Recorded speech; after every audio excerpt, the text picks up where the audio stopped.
What's up, everyone? Welcome back to the channel and welcome to my review of my personal favorite WrestleMania of all time, WrestleMania 31. Man, do I love this show. I got the DVD. That's how I watched it. Man, I love this show. I was so happy to watch this again. It's been a while since I watched it full in its entirety from start to finish. I've gone back and rewatched a few of the matches here and there, but in its entirety, it's been quite a while, and I was so happy to come back and watch it. So, without further ado, got the clipboard and the pen, so let's just hop right in and do this thing. WrestleMania 31 happened on March 29th, 2015 at Levi's Stadium in Santa Clara, California, home of the San Francisco 49ers.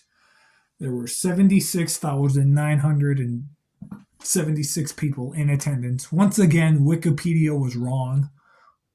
Wikipedia said that they had 67,000 people.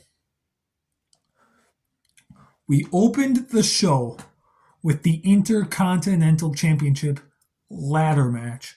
Daniel Bryan versus the champion Wade Barrett versus Dean Ambrose versus Dolph Ziggler versus Stardust versus Luke Harper versus R-Truth.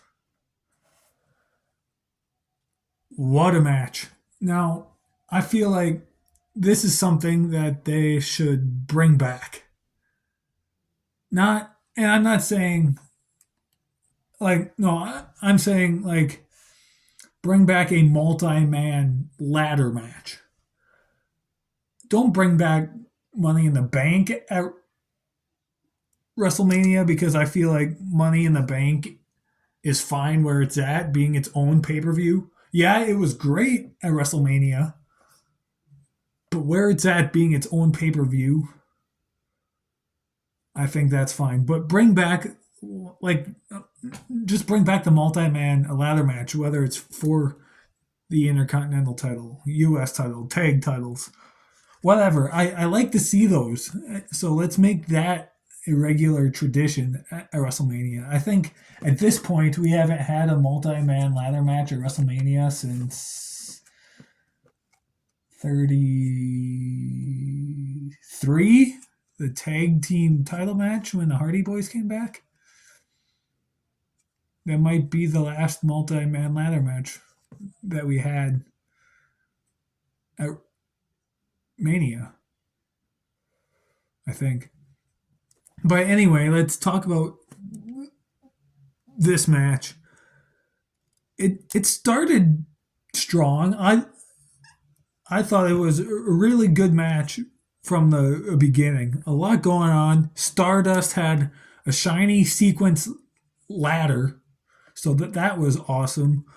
But yeah, a lot going on. So much action back and forth with everyone.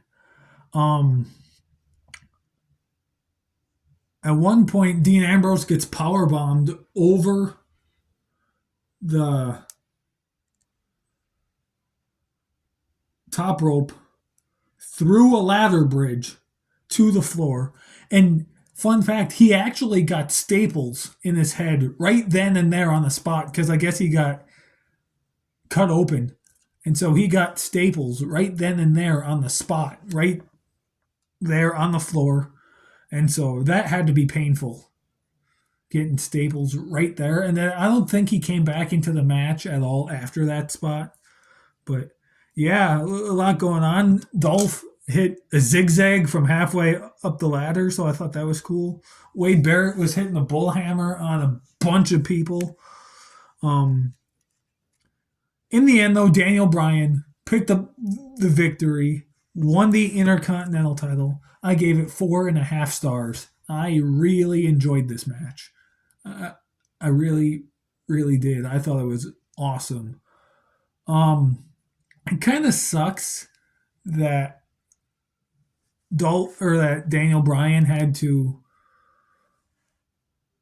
relinquished the title not long after this because of injuries.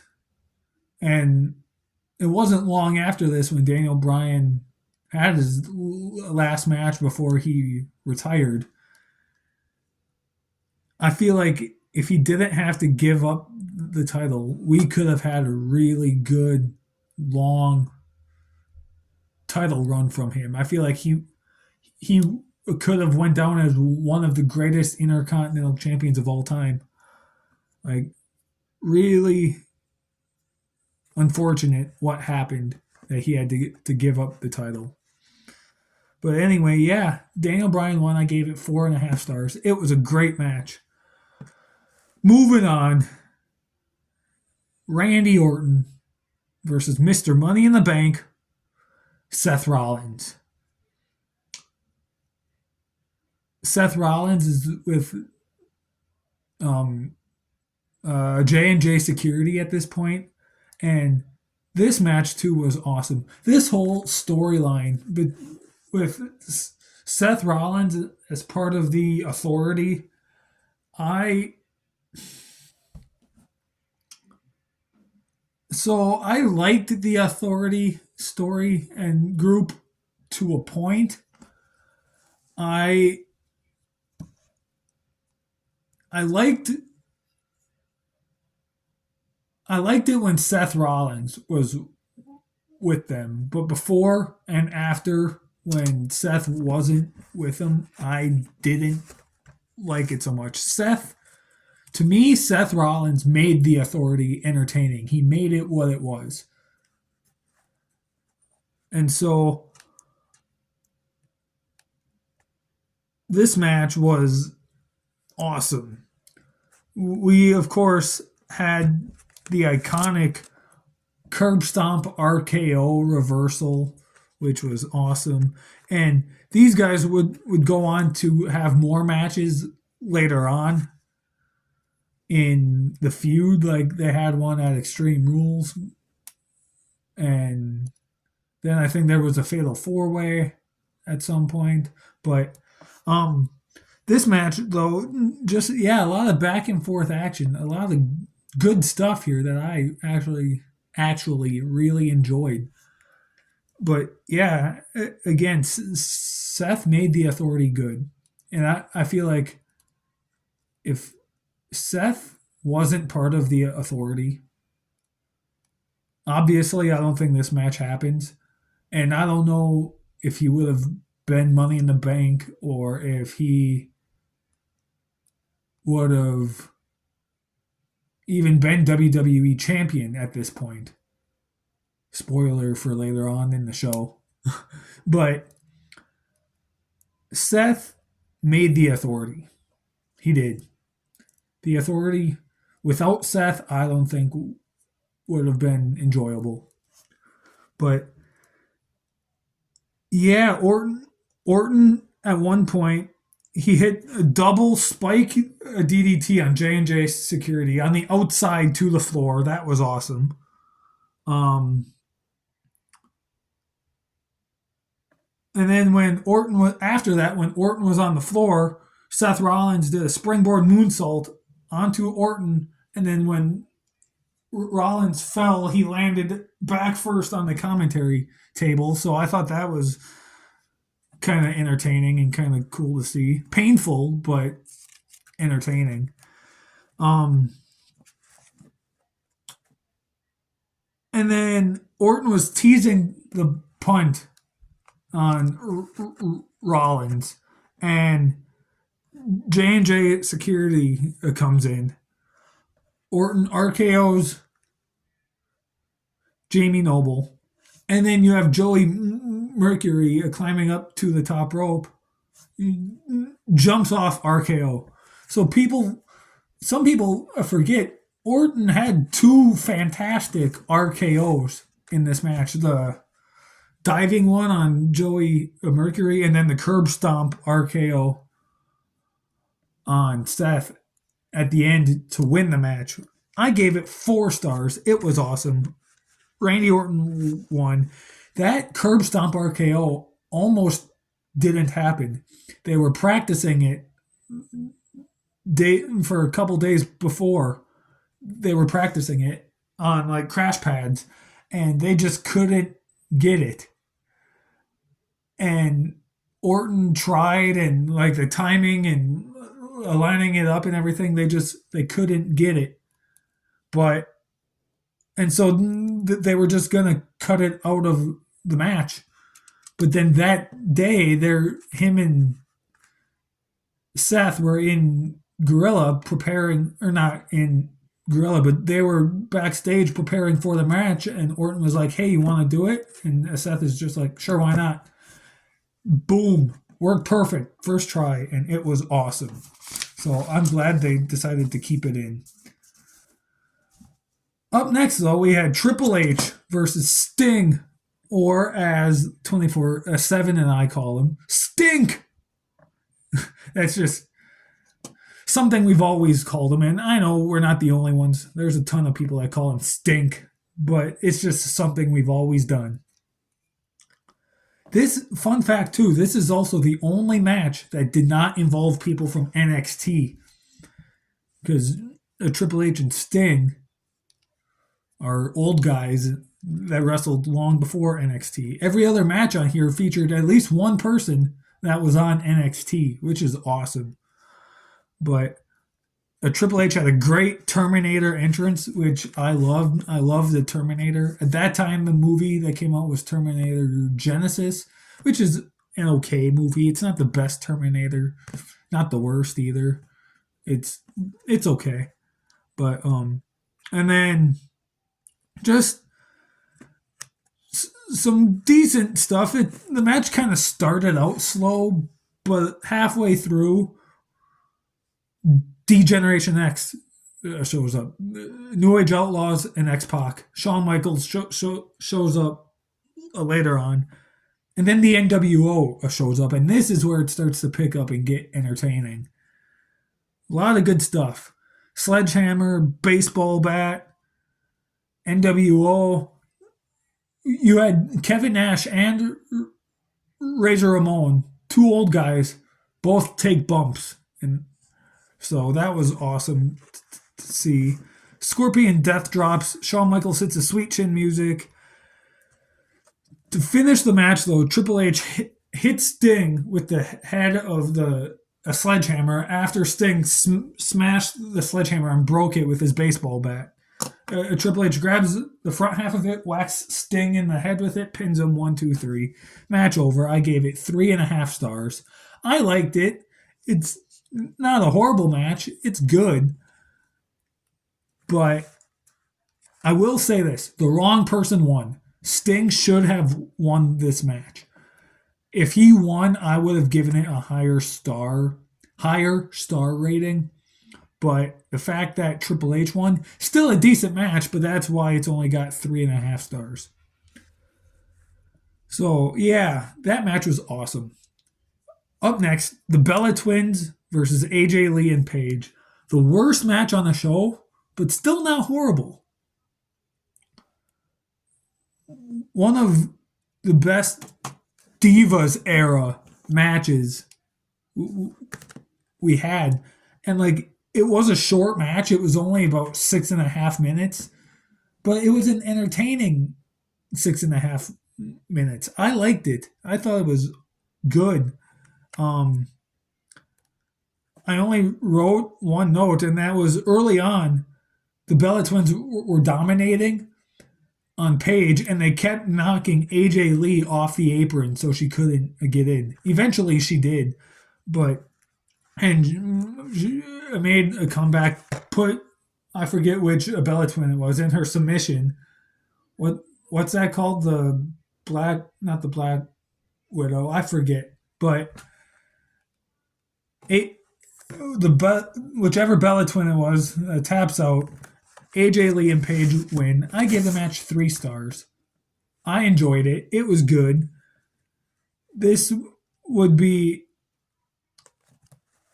the last time AJ Lee wrestled on pay-per-view. She retired not very much longer after this. month, 2 months. I believe this was her final pay per view match she ever had in WWE. And then Paige, sadly, this is her only WrestleMania match on the main card. She had a match on the kickoff show of a 32, but this was her only Mania match on the main card, which is sad because Paige is awesome, very underrated. She is great, and I would have loved to see more of her. It sucks what happened that she had to retire because I love Paige. By the way, I apologize if you hear voices. I've got the door shut, but I got people here and they're talking in another room. So I apologize if you hear voices. Moving on to the United States Championship match. We have the champion, Rusev, defending the title against John Cena. I will say this before I talk about the match. First off, spoiler, John Cena wins. And it was the right decision to have John Cena win this match. And the reason I say that is because he brought back credibility to the title. Before Rusev won it, you had Sheamus, who only had the title for a very brief time, a month, 2 months. It wasn't that long at all. And then before him, you had Dean Ambrose, who only had the title. He had the title for a very long time, but he never defended it on television. He only defended it on house shows and live events. He like very rarely defended it on television, which was very strange and kind of dumb why they would do that. But yeah, so Rusev, though his title run was great, the John Cena U.S. Open Challenge was awesome, and I love that they did that because Cena defended the title each and every week. So let's get into it. Talking about this match, Rusev entered with the tank, which I'm not gonna go into detail about what happened in the tank before the show. What between him and Lana, which was something. Hold on a second. There, I just had to shut the door tight. Anyway, so yeah, I'm not gonna mention what happened inside the tank between Rusev and Lana. If you want to know, do your research. But yeah, overall this was a decent match. You had John Cena doing some moves that he never really did before. Because it was around this time, I mean, they've always done it, but fans would be chanting to John Cena the "You can't wrestle" chant. And so he did moves in this match that he never really did before to prove that he can wrestle. He did a tornado DDT. This was the very first time ever that he hit the springboard stunner in a match, which was awesome to see Cena finally getting out of his comfort zone and doing these other moves that he's never done. It was about 12 years too late, but he started doing it, and it was awesome that he did. At this one point, or at the time of this match, Rusev was still undefeated, and so John Cena, because Cena won the match, John Cena ended his undefeated streak. But yeah, John Cena wins. I gave it 3.5 stars. It was a good match. Cena and Rusev wound up having a couple other matches on pay-per-view. After this, they had one before this at Fastlane, which I don't remember at all. And then they had their I Quit match, which I thought was decent. And then they had that, it wasn't a strap, it wasn't a rope. What was it? It was something, but I forget. But I remember enjoying that match. I haven't seen it in a long time. But John Cena would continue the whole U.S. Open Challenge thing during this process, and he would face guys like Stardust and I think he fought Xavier Woods once during that, and then eventually he went on to have a phenomenal, awesome feud with Kevin Owens, which is still an underrated John Cena feud in my opinion. And just the things John Cena did with the U.S. title at this time was awesome, and I'm glad that they made the call to put the title on him because it was awesome. The match was great. The feud was great. Cena's title run was great. I loved it. 3.5 stars. Moving on. The Undertaker versus Bray Wyatt. So, in the review of WrestleMania 30, 24/7 said something that after Undertaker's streak ended, there was something kind of about him that just was missing. Like he wasn't the same person after the streak ended. And I do agree. Like every match he ever had after the streak ended for that next 6 or 7 years, he felt like there was something missing. And I could feel that in this match. Like though this was still a very good match and one of the better ones he had after the streak ended, I could tell there was something missing. He just, it wasn't the same. He looked good, health wise, in ring ability wise. Like he looked so much better than he did in the match with Brock at Mania 30. But just something about that mystique, that character, just didn't feel right. But this was Undertaker's first appearance on TV since Mania 30. Bray Wyatt did the entire build of this match on Raw himself. They had vignettes and like clips of Undertaker on the Titantron, but the Undertaker himself wasn't actually there in the arena. This was Undertaker's first actual appearance on TV since the streak ended. And fun fact, The Undertaker actually lost his confidence after the match with Brock. After the streak ended, he lost his confidence. He said mentally backstage preparing for this match, if you watch the Last Ride documentary, which is awesome, he kind of mentioned in there how he lost his confidence, and it took Triple H talking to him in Gorilla right before his match happened to give him back his confidence. So this, and it worked apparently, but overall this was a great match. Great from the start. Bray Wyatt, I mean, it's Bray Wyatt. What's there not to like? I mean, he's awesome.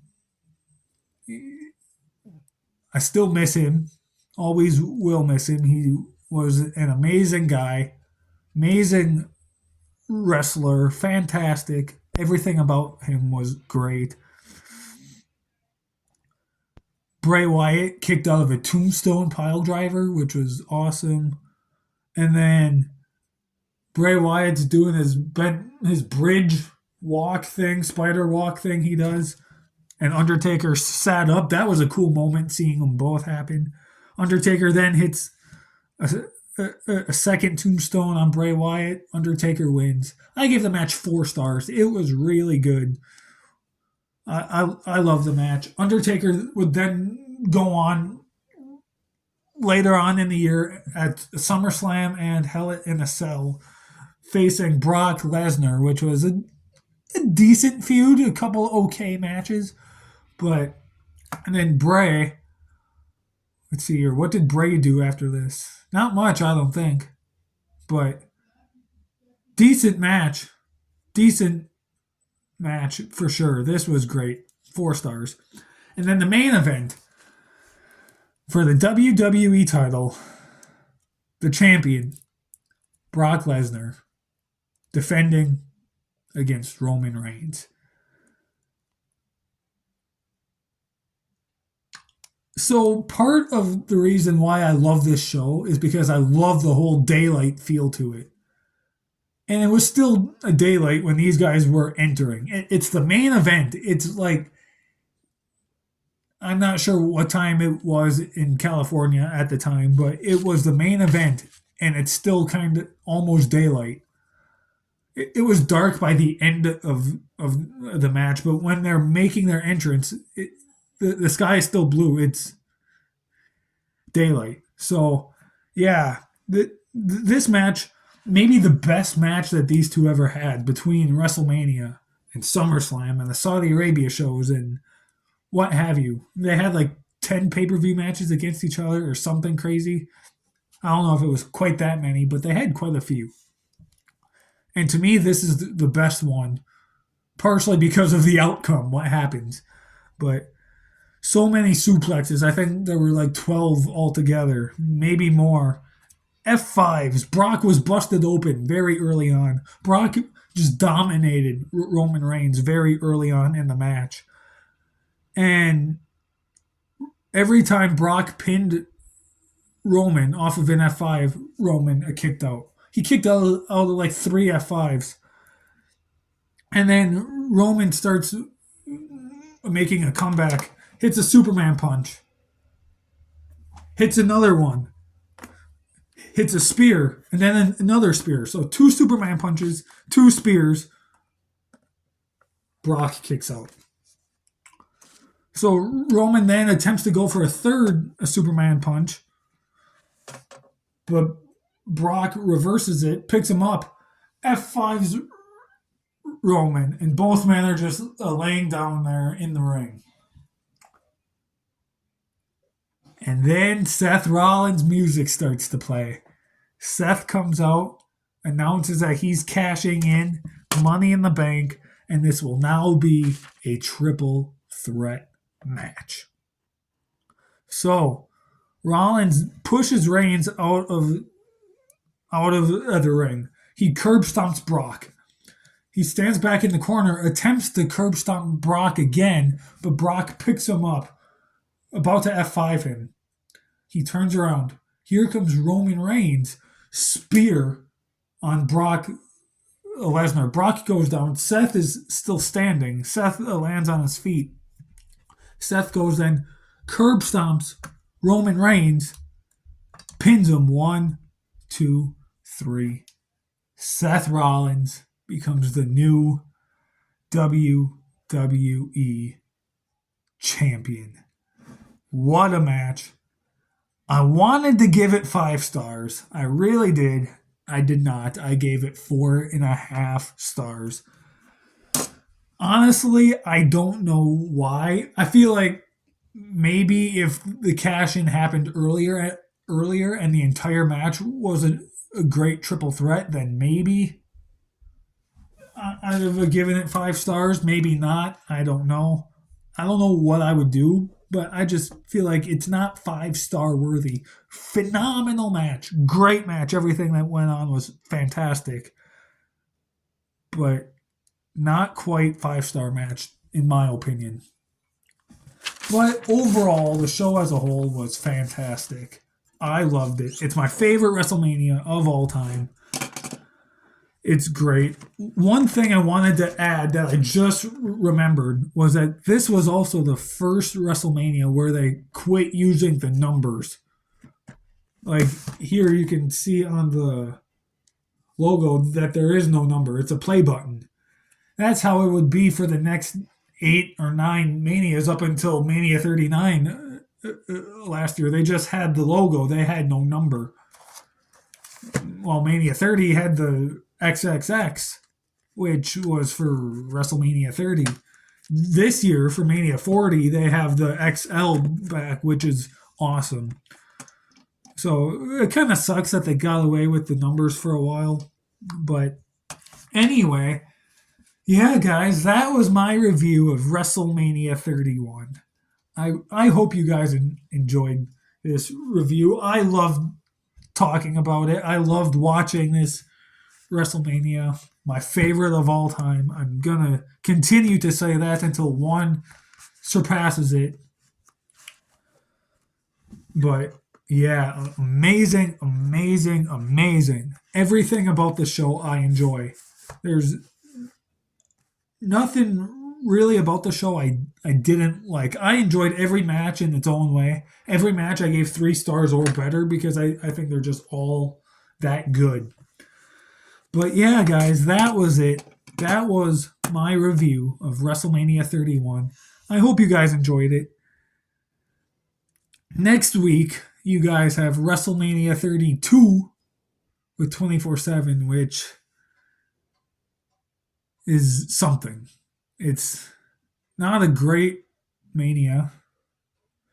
It's not the worst Mania of all time either, but it's not great. So that'll be interesting. He said he was going to live stream it. And I think he said he's planning on doing that the day after the Royal Rumble. So stay tuned for that. Next time you see me will not be in 2 weeks for the WrestleMania 33 review. Next time you see me will actually be in a couple of days. I'm posting this on Tuesday. You will see me probably Friday because the Royal Rumble is this weekend, and I plan on posting a Royal Rumble predictions video and posting that on Friday. So stay tuned, stick around for that. 24/7 will be here at my house. He mentioned something about live streaming it on his phone. I don't know how well that's going to work because my Wi-Fi is terrible, but there will definitely be some shorts, just like we had for a Survivor Series. So stick around. My prediction video, maybe 24/7 will do a prediction video. Definitely a couple of shorts. And then in 2 weeks, I will be back for the review of WrestleMania 33. But yeah, guys, that was it. Thank you so much for watching. I hope you enjoyed it. Stick around.